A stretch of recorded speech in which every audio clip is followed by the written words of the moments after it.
it is difficult when you're sitting here and something is said, and it's, like I said, it deserves more dialogue, and I struggle with that, and the citizens struggle with it because it's open-ended. It kind of ends there. We were open and up and running here on Monday, and they had clients served on Monday, and as you can see, people are coming, and there's all kinds of food coming and donations, and I'm super excited. It was a vacant property that had just been taken over by new ownership, and they were just getting ready to redo it.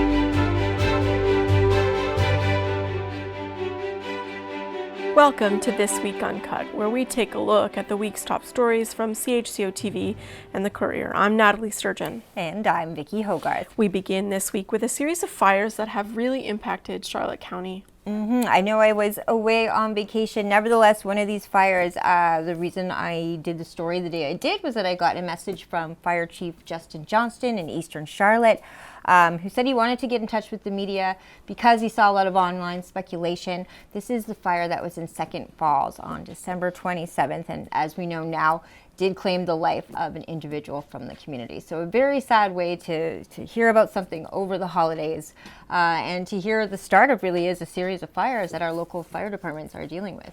Yeah, I mean, they discussed in that release that they were traveling through very tricky terrain to sort of get to the camper trailer, so they talked about that. But it wasn't the only fire that Eastern Charlotte had to contend with, because the next one was at Granite Court, which if you're from Eastern Charlotte, you'd recognize that as the seniors complex, but also the home to an optometrist, massage therapists, community living, and of course the St. George and area food bank. I think that is a fire that's definitely captured a lot of people's interest just in terms of the community response when it comes to replenishing the food bank. We're going to talk about that just a little later in the show, the community response, because as we know in Charlotte County, the community comes out when we need to help each other out.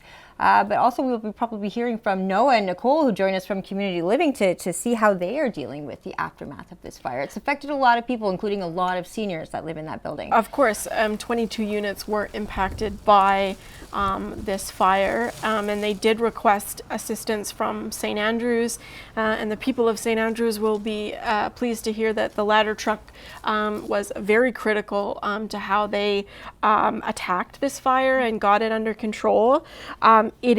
Both of those fires, I did reach out to the office of the fire marshal, and while they said they're still under investigation, both appear to be accidental in nature.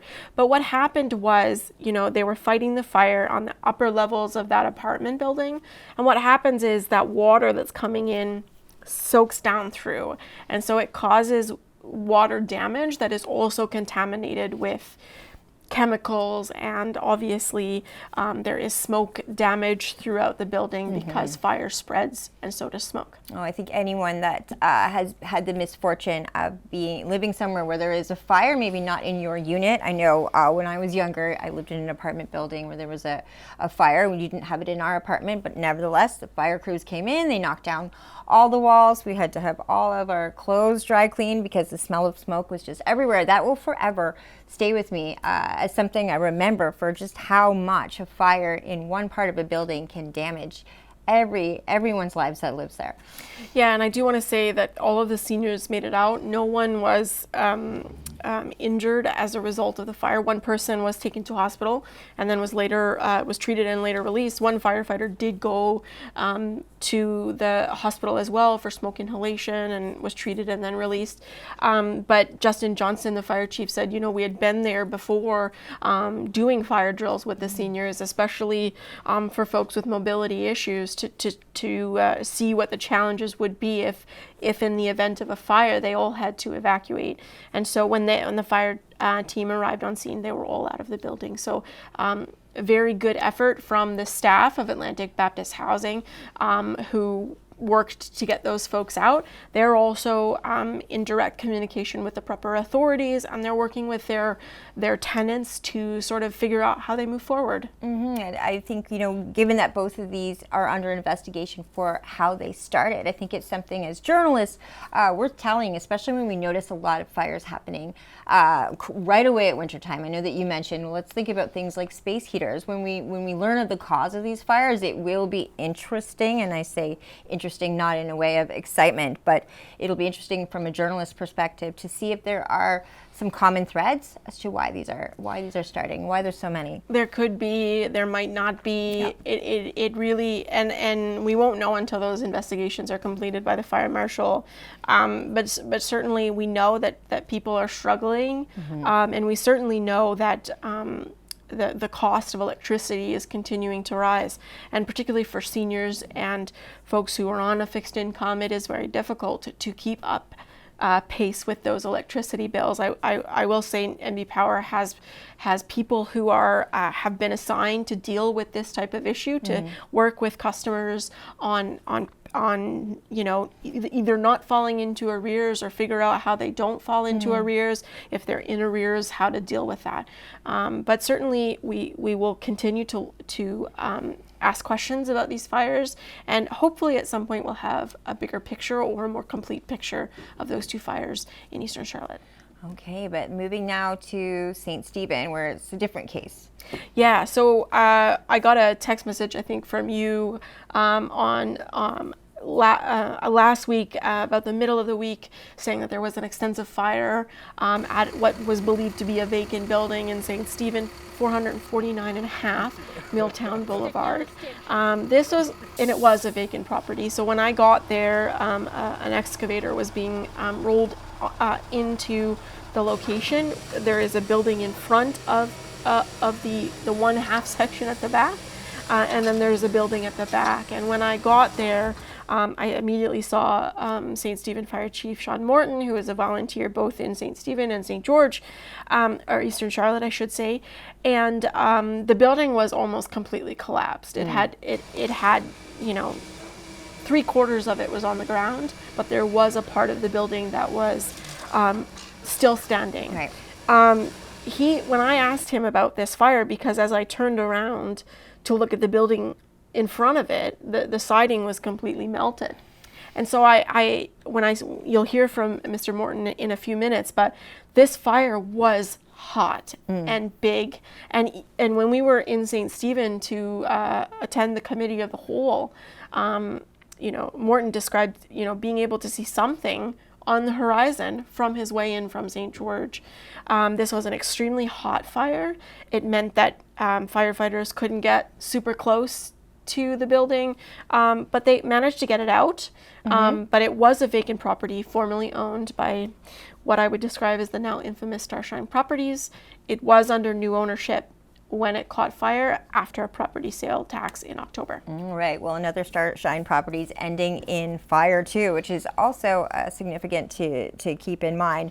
Also, a point I'd like to make, when people message me when I'm on vacation, I still get your messages. I wasn't here, but I still made sure, and I do appreciate all those tips that come in from the community. So I think that getting on the fire as quickly as you did on that story was really important. So thank you for that, and thank you for stepping in for me while I was gone to receive the messages I received from the public and to do something about it, to follow. But again, this fire is not is under investigation for potential arson. That's right. So it's got a different potential start than the others. Yeah, for sure. There will be obviously an investigation conducted by the New Brunswick RCMP.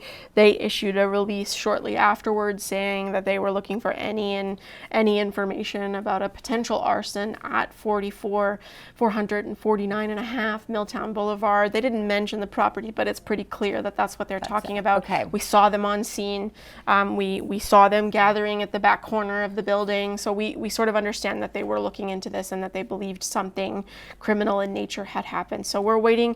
We will follow up, and we'll certainly figure out whether or not they solve what happened to this building. And while I say it was a former Starshine property, that means it's under new ownership now. This lot, this building. So it went to a property sale in October. Okay. And so that I don't know the new ownership. I believe they were on scene at some point, but they were under new ownership, and my understanding is they were renovating the building, either to bring it up to code or potentially bring it back into a standard apartment, but that will no longer be the case. They had to demolish the remaining structure that was standing because it's too dangerous. So they brought that excavator in under emergency power to bring that building down. The town of St. Stephen does have an agreement with the city of Calais and another community along the St. Croix River where they go and assist each other when it comes to certain types of fires and certain fires of particular magnitude.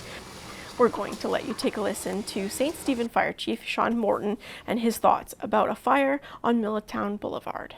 Who responded to the call? St. Stephen Fire Department with mutual aid from Calais Fire Department.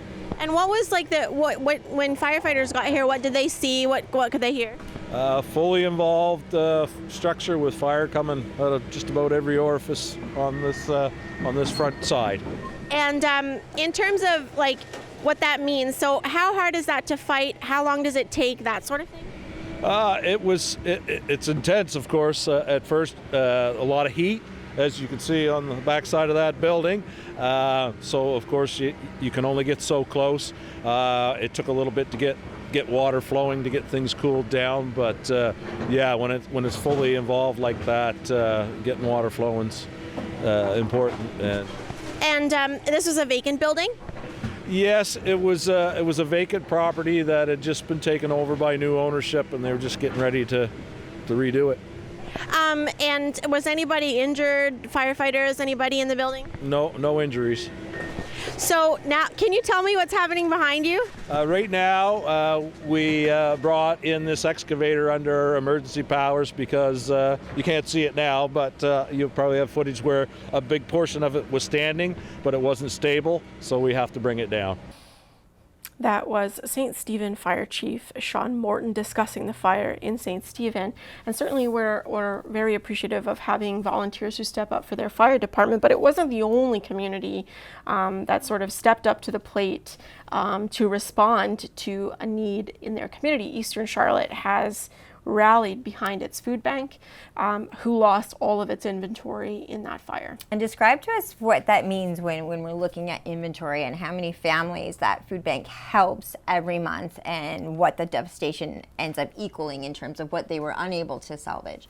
Yeah, so they weren't able to salvage anything. It was all damaged by water and fire, and so they had to sort of leave that property, Granite Court, and they were sort of very quickly established at the Masonic Hall. The fire was on Sunday. They were at Masonic Hall Monday morning to serve clients because clients were coming Monday, fire and no fire.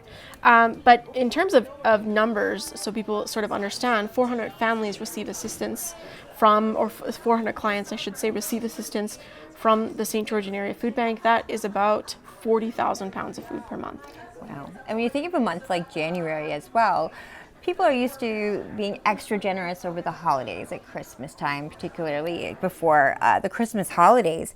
Food banks often see a drop in January when it comes to donations. So I think that maybe initially could have been such a devastating thought to the people running the food bank for where would this come from? How would this be replaced? But we should never question that in Charlotte County. People step up. No, and I don't know that they were surprised by how many people showed up in support, but potentially they were taken aback or overwhelmed by the support. I mean, in the first 24, 48 hours, they had $4,500 in cash donations and about 4,000 pounds of food.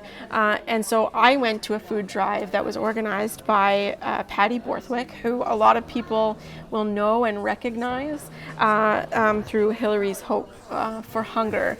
And she established the food drive. She wanted to get it going. This is a well-established charity in honor of Hillary Hooper, who passed away in St. John in 2020. And I'm really sad I missed it because those outpourings of community support are just so heartwarming, and it reminds you why you live here. Yeah, so when I got to the Masonic Hall, I arrived, I would say probably 20 minutes before the kickoff of the food drive. And when I got there, people who were already there were showing me the shelves. They were showing me that they've got food stacked in corners and in places where you wouldn't expect to find food, near the couch, beside the couch, in the walls. And then they said, but that's not it. And so they opened this double door and allowed me to walk in, and it was full of food. And within the first hour, a hockey team from Kennebecasis Valley, who is on the other side of St. John, had come and offered their support in food, and then afterwards, people just trickled in. People came in. People were bringing in food, or they were bringing in a check. Fundy Shores, a community in Charlotte County, a smaller community in Charlotte County, brought a check. And it was kind of overwhelming to see how many people were there. And Patty was certainly excited to see all of the people coming in. Take a listen. We're here last Sunday. The food bank suffered from a fire in the complex they were in, and everything was wiped out, all the food supplies for everybody. So we had to do something, and as you know, for 5 years we've had Hillary's Hope for Hunger food drive, so it's well established and it's well known in the community. So it was an easy, springboard to come and try to help and try to get the shelf stock back up, because they needed clients fed the very next day. So they burnt Sunday, and we were open and up and running here on Monday, and they had clients served on Monday. And as you can see, people are coming, and there's all kinds of food coming and donations, and I'm super excited. Yeah, I mean, we've seen a lot of people coming in already. It's only been about an hour. What does it mean to you to see the community stepping up this way? It's so good. A lot of times small towns will get knocked, but I mean, it's so wonderful because there have been so many hockey groups and corporations and companies and individual people that have come in to bring things in because they know people need to eat. And I keep repeating it, but food insecurity leads to a decline in good mental health because you need to eat. Everyone needs to eat. So it's great. It's wonderful. How do you think Hillary would feel about this? What do you think this does for her memory? I think it's great, and Hillary would be happy. She'd be like, oh, Mom's at it again, but she would be happy because it was near and dear to her heart, so it's near and dear to my heart. Do you have a goal for today about maybe how many pounds of food or donations you're expecting, or are you just kind of happy with what comes?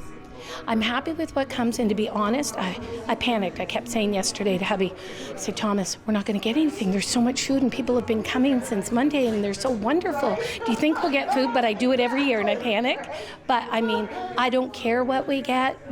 I'm overwhelmed already, and we're here till 4, so it's wonderful. That was Patty Borthwick speaking about the food drive for Hillary's Hope for Hunger. And I understand that Mayor John Craig was on site as well. John Craig and the Eastern Charlotte Fire Department. Okay.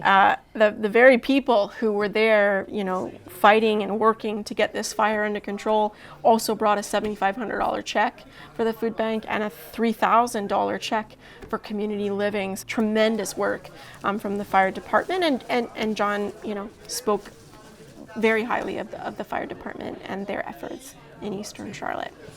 We're going to take a quick break, but when we come back, we're going to take a look at a discussion about public comment period at municipal council meetings. So to encourage, not to limit access to council, but to make it better access by encouraging the one-on-one access, which is what we're here for.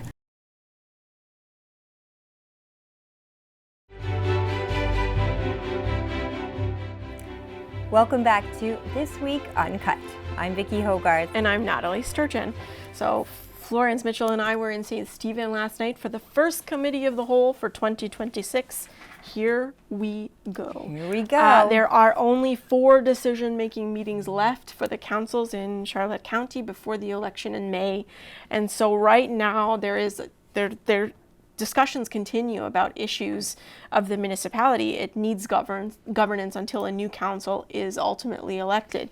But one of the things that came up at Committee of the Whole was the public comment period. Okay, we know from covering meetings that the public comment period can sometimes be intense, but nevertheless it is a part of what happens on the municipal level. It's listening to the constituents, hearing what they have to say, hearing what their concerns are. Yeah, so public comment period is a 2-minute per person section of the agenda that allows constituents to step up to the podium and speak directly or ask questions directly to council and members of staff. This is in St. Stephen. It's set at 2 minutes, right? Because That's right. Depending on the municipality, they might set different limits. Eastern Charlotte, for instance, it's 5. That's right. But councillors are not allowed or not supposed to respond, and they cannot enter into debate with someone who is at that podium.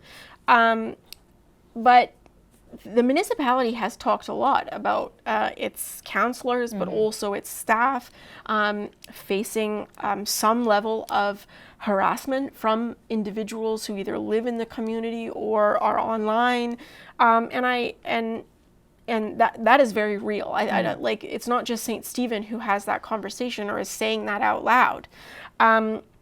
But I am present at most of those meetings. I'm watching what's happening. I'm listening to the constituents, and I'll say there have been a couple of times where maybe it went over the line, right? It's being used in an improper way.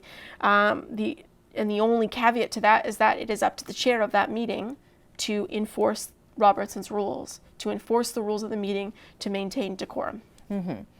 What was the debate, though, between the councillors? What were the different perspectives that they shared of how they feel about public commentary? And what were the options that they were looking at in terms of dealing with it? Yeah, so there were a few options that were proposed, included eliminating public comment period altogether, pre-registration for comment period, which would require you to provide your name and the information you intend to talk about, which, by the way, is actually a very common practice in municipalities. It just gives the council time, and really potentially it could be more fruitful because they've had time to give you an answer. And there was an option to specifically not broadcast the public comment period. And so why that is important is CHCO-TV operates cameras owned by the municipal district of St. Stephen to broadcast their meetings on television, and it is posted to our YouTube as well. It is available on their social media. Right. And this is something that we do on a volunteer basis. We come in and we do that.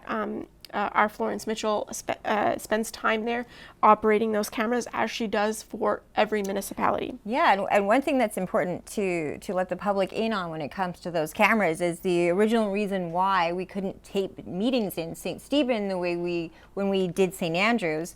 That's because we had the space in St. Andrews to bring all our volunteers, to have multiple camera operators and a director. St. Stephen, anyone who knows that Moosehead room, it's very tiny. And they sit around the table all facing different ways.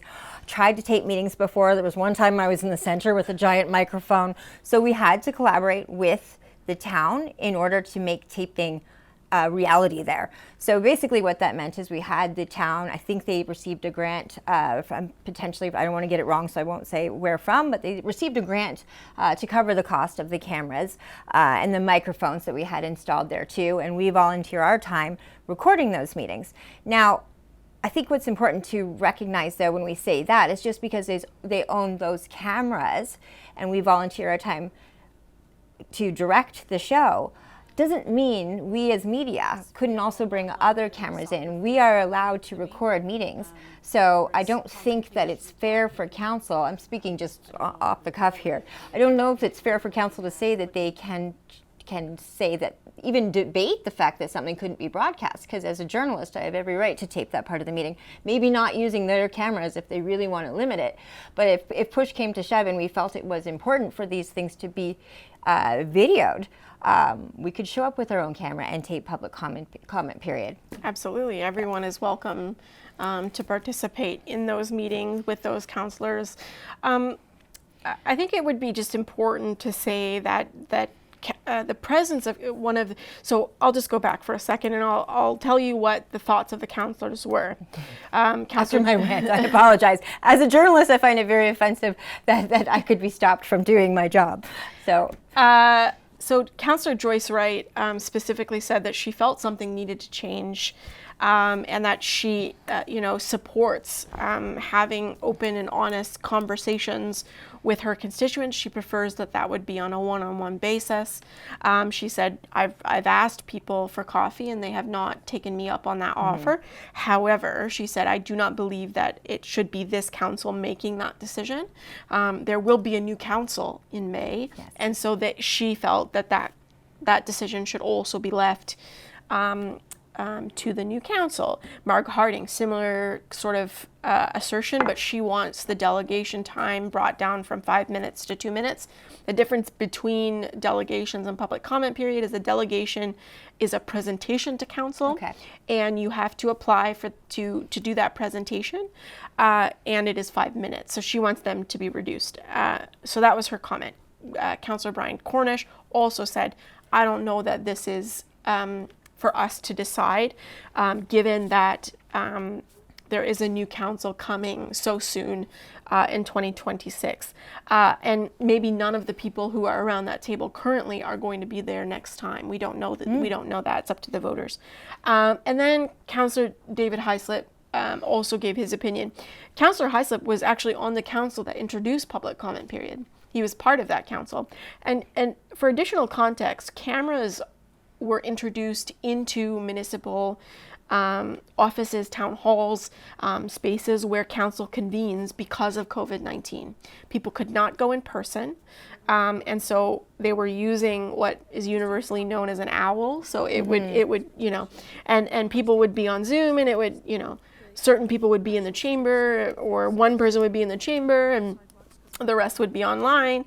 And so cameras were introduced in an effort to provide as much access to the public as possible. And they've stayed around for that exact reason. It provides tremendous access to the public who can't fit in the Moosehead room. Who can't fit, who maybe, I think sometimes as well, when we live in a community that has a heavy retirement age group, doesn't mean everyone has time at night. Some people work at night. Some people have childcare things they have to take care of, appointments. So not everyone can make it to a meeting.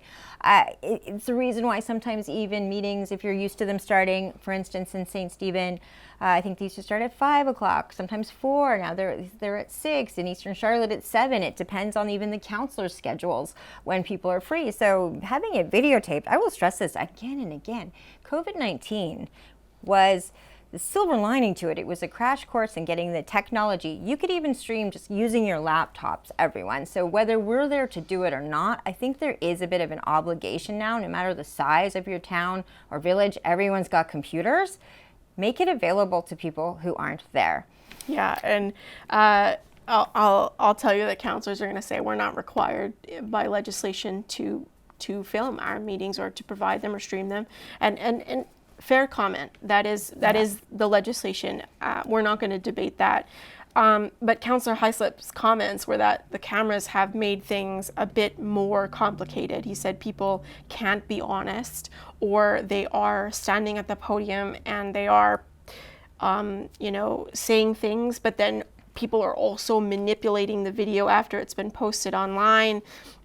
Which has resulted in him or his family either being accosted or harassed in some way because the thing that he said during the meeting was taken out of context. And I would encourage everyone who is viewing this content and interacting with it not to publish it out of context. It's very important that you be truthful about what has been said. I understand that being a public official is very difficult, and I couldn't imagine if someone took my words out of context and then made somebody else angry. But that wouldn't be public comment. That would be during the discussions themselves. So it seems like he's talking about two different things there. Do you want the meetings at all not recorded?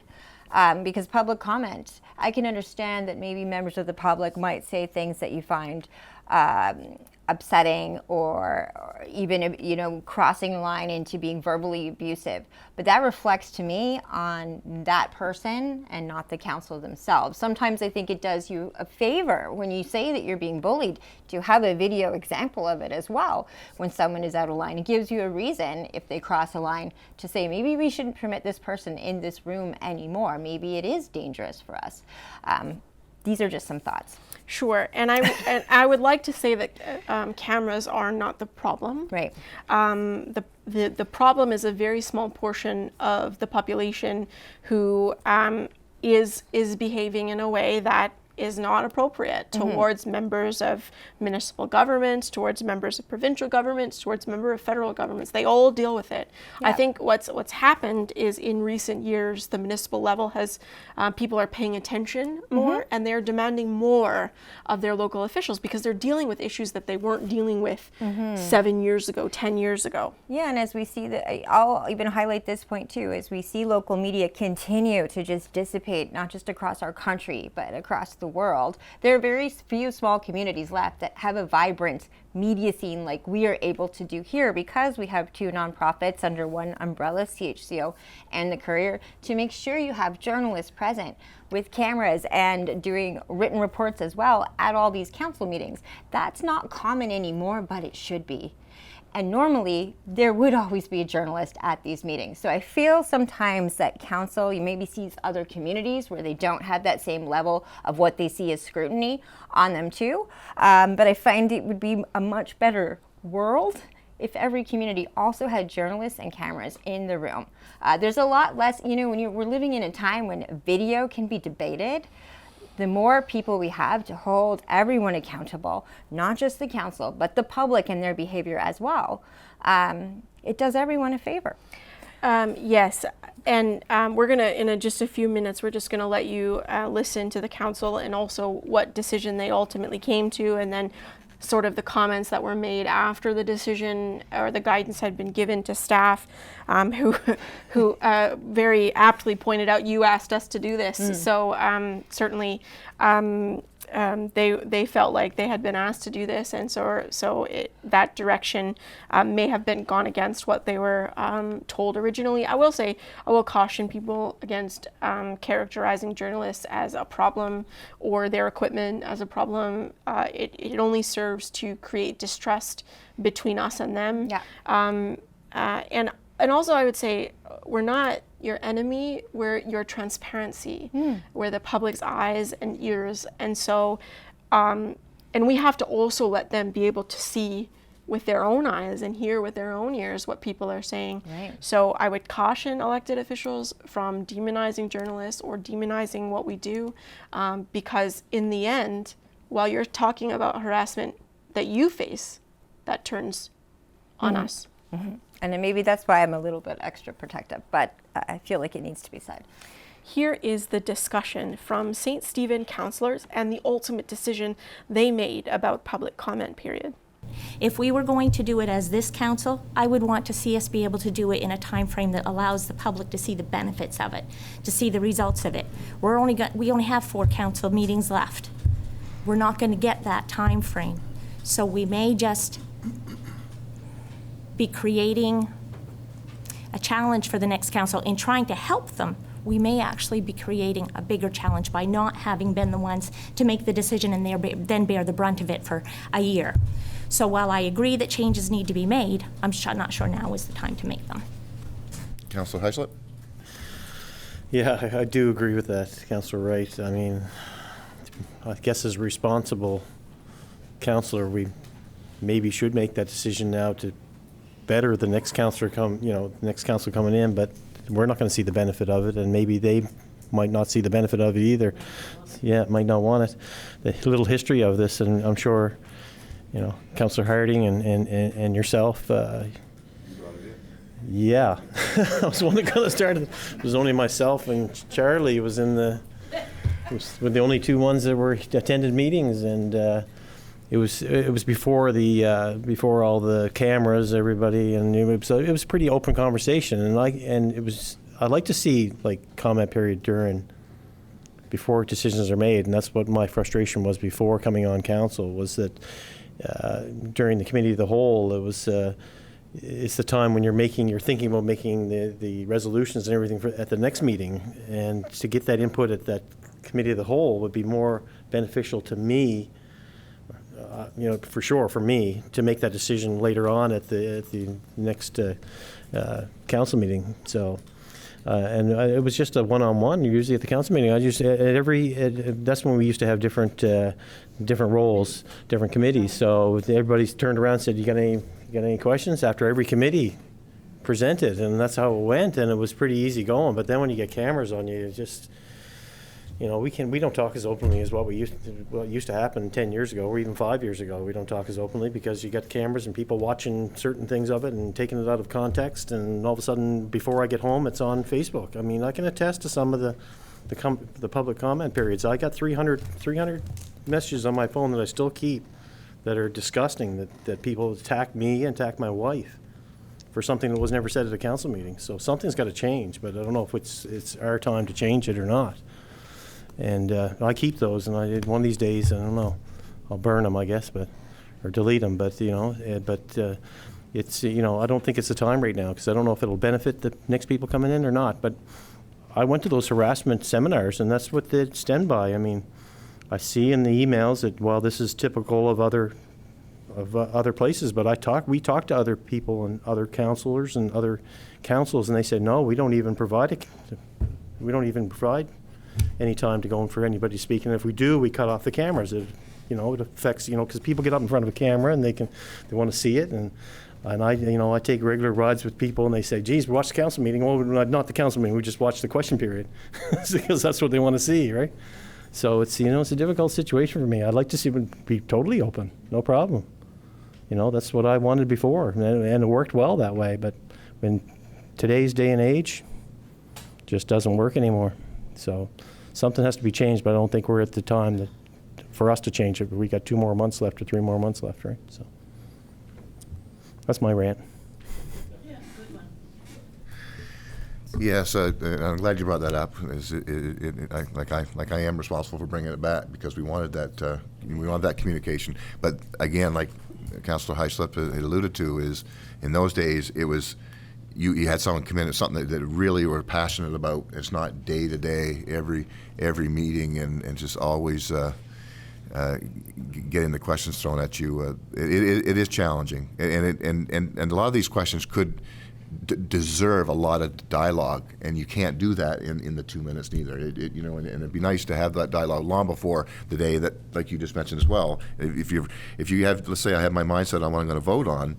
That meeting, and I get a question or comment, well, something strikes me, but then you got to try to make a decision. You got to change right on the fly, and that's not right neither. You should put more time and effort in. As I think it was mentioned, I agree something needs to change. Until I heard Joyce tonight, my goal was to hopefully pave the way for that new council. I'd like to see them have something in place, but I kind of see what you're saying. Maybe they don't want it, but if they didn't want it, they can put it back in, I guess. But maybe Councillor Greenlaw? No, I think I agree with Councillor Heiss up there with regards to the committee of the whole, to get the information and get the feedback, prior to actually voting on something.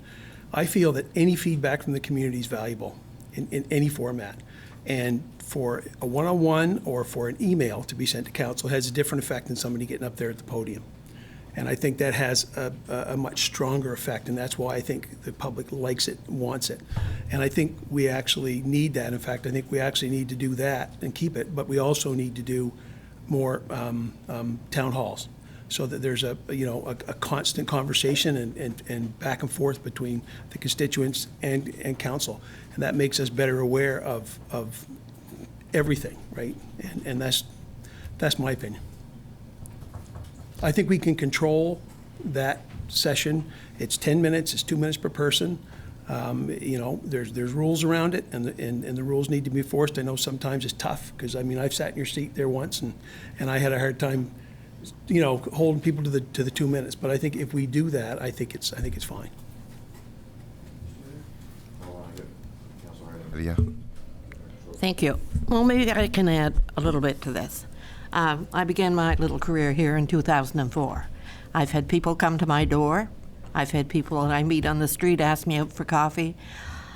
I never have turned my phone off, my ringer off. People call me all the time. I don't know what it is about me. Maybe it's just because I've been here for so long. But people do come to me, they do come to my door, and they do come to my house. And they do listen.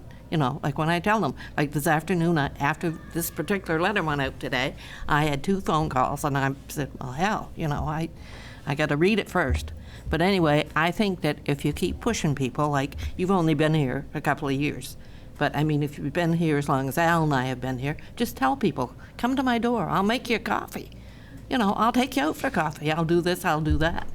And you'll find that, you know, that they will come.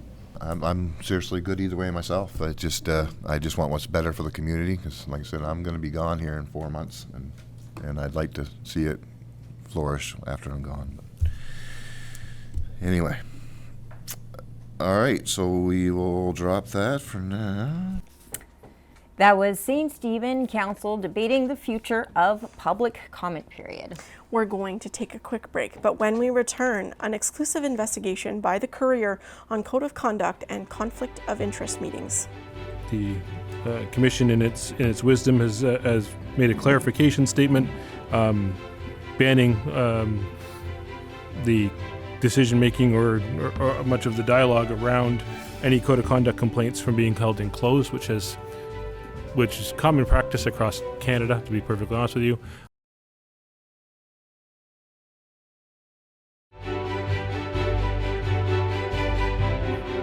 Welcome back to This Week Uncut. I'm Nathalie Sturgeon. And I'm Vicki Hogarth. Well, we are delving into 2026 with the start of another long and thorough piece by Nathalie Sturgeon. I look forward to reading these this time, especially with municipal elections coming up. You are taking a look at some of the issues that anyone who's considering running for council or mayor would be facing. So it's a great way. I'll say this at home. Anything she writes is great to read.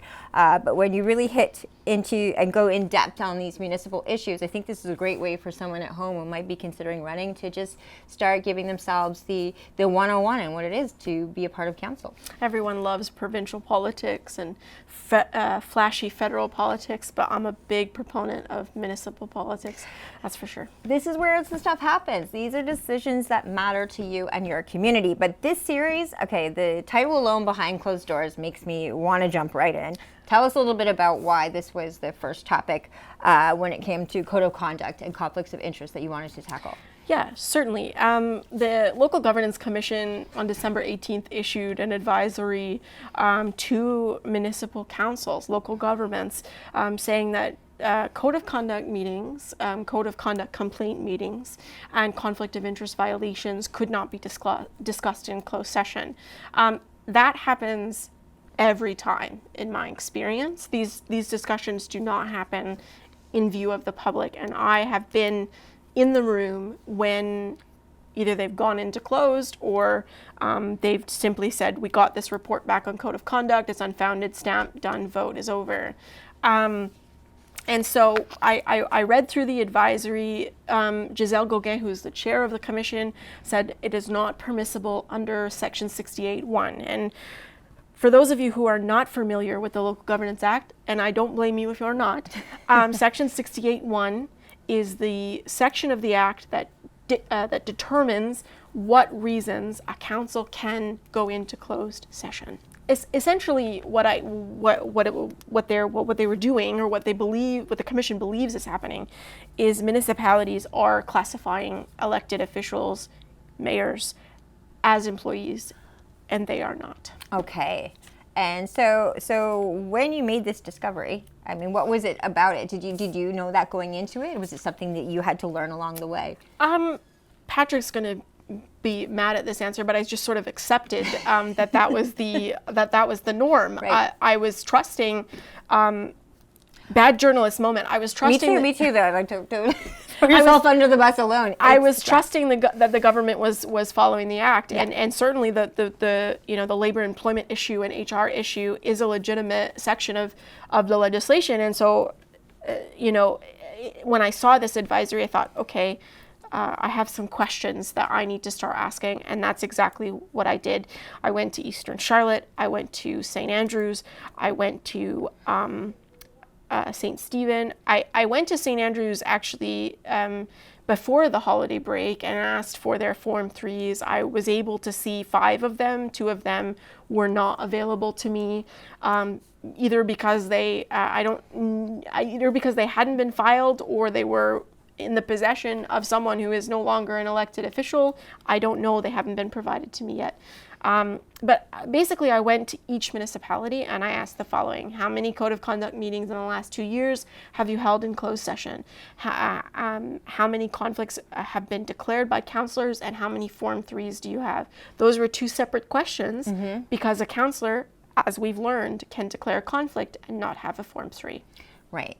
So when you uncover these kind of things, I think for anyone at home, it really does show the work of a journalist when you're able to delve in and, not just do here's what happened today kind of stories, to take an issue, look closely at it, because when you do something like this, it can actually change your community and how it's run for the better. So are you hoping to have an outcome from this, just more proper process in the community? Yeah, I mean, it's a matter of transparency. What the constituents are asking for, what the commission is asking for, is that the councils follow the law, and that doesn't seem like a very high standard of expectation. Form 3s, for everyone's understanding, are documents that are required by legislation to be filled out by the person who declared conflicts, signed by the person who declared the conflict, and when that conflict was declared. And the only reason why this came up was also before the break. Councillor Darrell Weir had brought up that he believed that they were not being filed correctly, because Form 3s are meant to be collected and maintained by the clerk of every local government. It is a permanent record of conflicts of interest that have been declared by a council. And does it say, so Form 3 would say you're declaring it and why as well? It is a very dense legislative document, but at the bottom it says, name, date, and then signature. So it doesn't tell you anything about the conflict. However, if you were to go back in the minutes and take a look, you might know where that conflict was identified in the agenda. You can put 2 and 2 together, and you can sort of find that out. But in all of this, I said I need a qualified opinion. I need someone who either has done this before or who has understanding of law and legislation. And so I went to former St. John Mayor Mel Norton, who is also a lawyer for Lawson Kramer in the Port City, who has a lot of experience both with governing at the municipal level, but also the laws around governing and governance, good governance, I guess I should say. Okay, what were some of the takeaways from what he had to say? Yeah, so he also said that what he believed was happening is that municipal elected officials were being classified as employees. There is case law that says that that is not the case. And this, across the board in the province, or we found this in our area? No, it's happening everywhere. Okay. Yeah, I mean, the commission didn't single out any one municipality, but it certainly had read media reports and it had complaints that certainly had pointed to that distinction. But there is case law that says that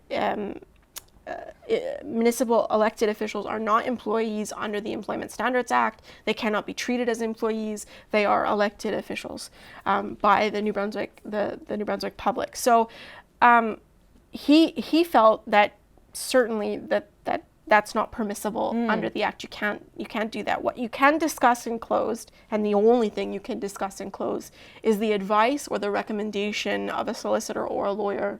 So if for example, a code of conduct complaint comes into a municipality and they think, maybe there's something here, they can escalate it to a third party, which is usually a lawyer or a law firm, who will investigate that complaint, interview people, determine whether or not a breach of the code of conduct has been found or unfounded, and that recommendation cannot be discussed or shouldn't be discussed, and it falls within the exceptions for closed session. However, everything outside of that, according to the commission, the discussion around the complaint, so what the complaint is, how individual councillors feel about it, and the vote itself cannot be held in closed session. It just can't.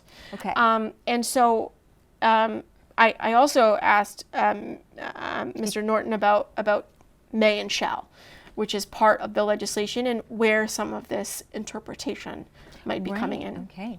So what I mean by interpretation is legislation is open for it. Right.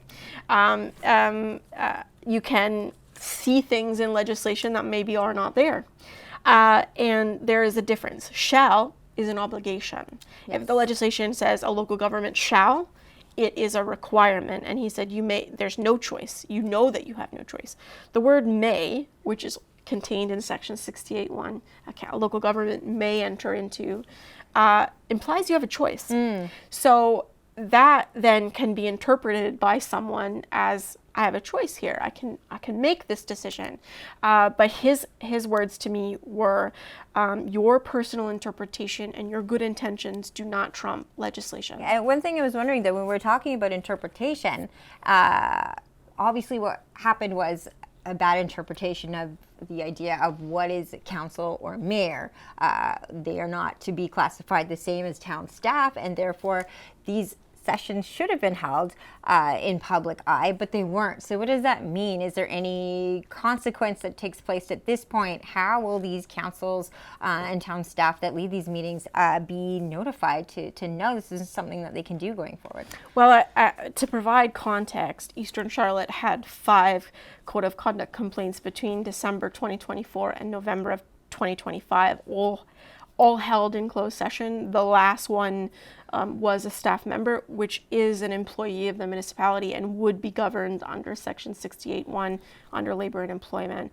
The town of St. Andrews did not respond to my requests for comment by the time we published the story. I asked twice, once by email and once by phone. And St. Stephen had 1 code of conduct complaint against Councillor Emily Rodas in 2024, held in closed session, and an appeal of that decision was also held in closed session. But there's nothing that they can do about it now. Okay. And so they're done. They can't go back and redo them, although I did speak to someone who said I would like them to go back and redo them and have these conversations. I think it's very important. But what happened is the commission said you have to review your code of conduct bylaws, your conflict of interest provision within that bylaw, and at St. Stephen this week they did that, and they removed all references to closed session in that bylaw. We're going to take a quick break, but when we come back, we're going to look ahead at what we're doing next week.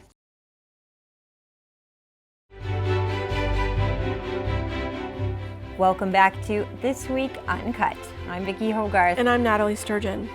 Looking ahead to next week, I can't believe, well, first of all, it's nice to be back beside you in this seat, and looking ahead to next week and really all of 2026. I mean, I can't believe my vacation is over, but we're back, we're in full form, and we're ready for 2026 and everything that it has to offer. Right, I know that we used to say a lot, maybe overkill. It's been a busy week. It's the first week I can really say it wasn't a busy week for me. I got back from vacation.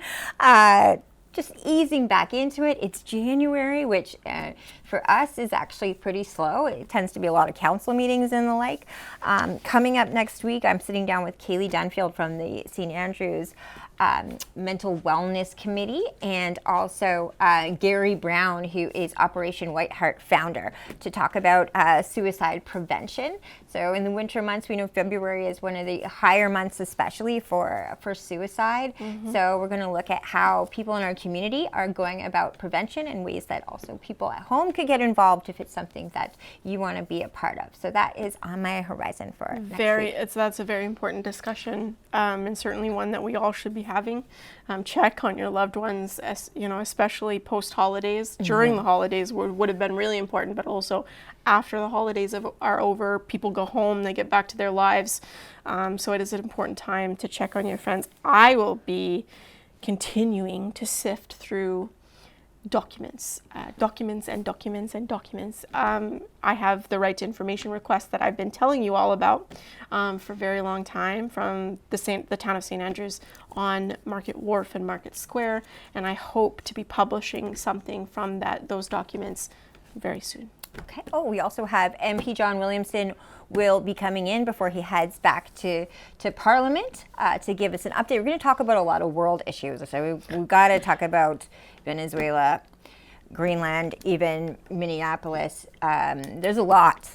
We'll talk about how Canada factors into all of that. But really, at this point in time in the history of the world, I mean, we're all paying attention to a lot of big stories, and we are all involved. So yeah, I'm gonna be interested to hear what Mr. Williamson has to say. He's a member of the opposition who has taken a very particular side. with respect to right? the state in the issue in Venezuela, and I'm going to be interested to hear his thoughts on his leadership review. This is coming up. It's going to be 2026 is going to be very, very fall. I can tell already, as much as it feels like it's starting quietly. But I'm ready for it. Are you? I never got those terms and conditions, so if anybody has them, let me read them before I agree to go any further. But certainly, I'm excited. Journalism is something that I often say teaches me every day. I love to learn, and I love to have new experiences. And so I'm excited for what journalism is going to give me in 2026. I look forward to another big year with The Courier and CHCO, and another big year at this news desk. It's so fun to sit beside you. You inspire me every day, so I'm looking forward to it. Thanks for watching this week Uncut. I'm Nathalie Sturgeon. And I'm Vicki Hogarth. We'll see you next week.